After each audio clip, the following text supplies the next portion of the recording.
Bonjour à tous et à toutes et bienvenue dans cette nouvelle vidéo. Aujourd'hui, on va vous présenter un écran interactif de chez Promethean. Nous l'avons au showroom, il s'agit d'un écran de finition titanium en 70 pouces. Le nôtre est basé sur un support mobile, ce qui nous permet du coup de pouvoir le déplacer à convenance en fonction de nos ateliers. Cet écran utilise la technologie capacitive et a une fonctionnalité de 20 points, donc on peut s'amuser à écrire avec 20 doigts en simultané. C'est parfait par exemple pour faire de l'éducation, quand on travaille avec des petits, où ils sont tous à dessiner un petit peu en même temps. Je vais commencer par vous présenter les principales fonctionnalités et un petit peu l'ergonomie de cet écran.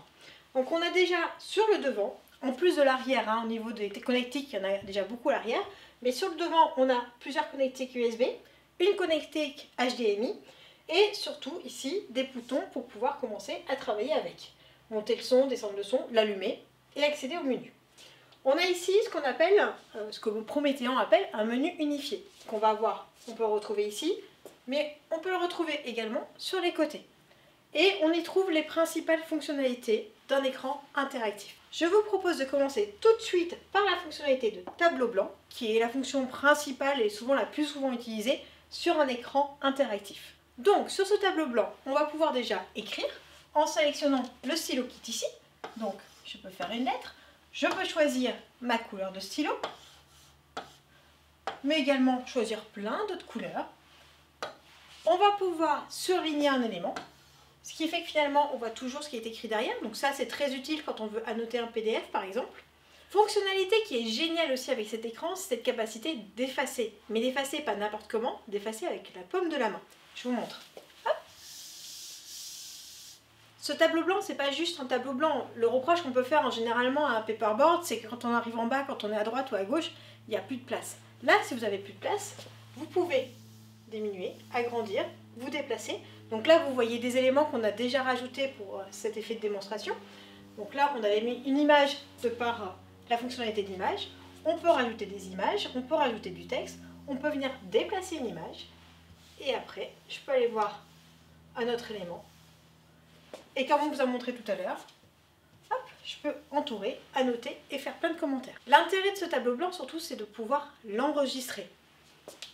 On retrouve donc la possibilité de l'enregistrer au format de l'écran qui est PWB. On peut également enregistrer ce fichier au format PDF et comme ça on peut le mettre soit en stockage interne, soit sur une clé, soit sur un drive et ainsi le récupérer sur n'importe quel ordinateur que vous allez utiliser pour pouvoir retravailler sur le fichier que vous avez fait ensemble sur un écran interactif.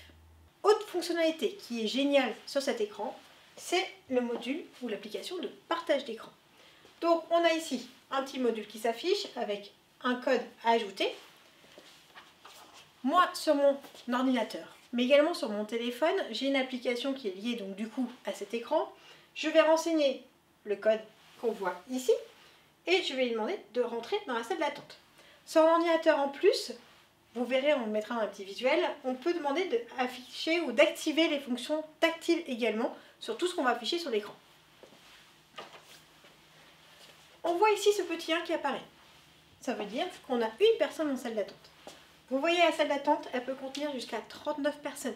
C'est génial quand on travaille par exemple sur de la formation, sur de l'éducation. On peut avoir tous ces élèves qui sont ici, toutes ces personnes qu'on veut former, mais on peut voir aussi toutes les personnes qui travaillent avec nous pour pouvoir afficher jusqu'à 4 écrans en même temps, donc 4 ordinateurs en même temps sur cet écran. Je sélectionne du coup mon ordinateur et je dis que je veux diffuser. Ici, on retrouve du coup la fonction de mon ordinateur. Si on regarde, on a exactement le même affichage.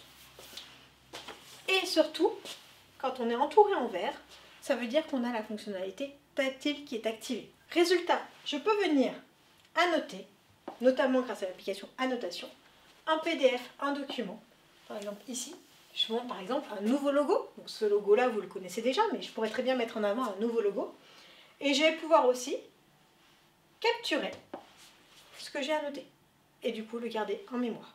Sur l'écran, à ce niveau-là, on a un petit bouton qui ressemble à de la glace, à un flocon de neige. C'est ce qu'on appelle friser. Cette fonction, elle est très intéressante quand on travaille justement avec un ordinateur. Donc là, je peux décider de venir friser mon écran. Voilà là. et du coup pouvoir faire autre chose avec mon ordinateur. Admettons, j'ai un mail important qui est arrivé, je veux pas que tout le monde puisse le voir avec l'écran, je frise du coup ce qu'il y a sur l'écran, je peux traiter mon mail ou traiter ce que j'avais à faire sans que tout le monde le voit. Ça me permet de pouvoir faire des allers-retours. Là justement, je viens de changer de slide, je défrise, donc là vous l'avez pas vu, je défrise, on le voit ici. On retrouve également dans Casier d'autres applications et d'autres applications qu'on peut installer. Par exemple, nous on a quand même installé la fonctionnalité Teams, ici.